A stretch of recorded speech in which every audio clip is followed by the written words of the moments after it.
окном широким, под окном высоким, вишня белоснежная цветет.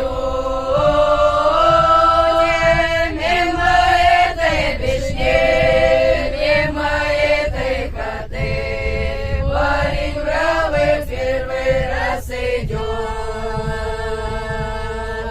Мимо этой вишни, мимо этой хаты, парень бравый первый раз идет. Он в окно посмотрит, он в окно заглянет, ничего за вишней не видать.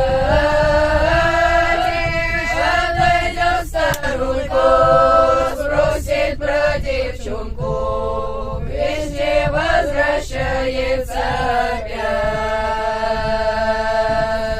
Отойдет старуху, спросит про девчонку, вишня возвращается опять. Что это за вишня? Что это за хата?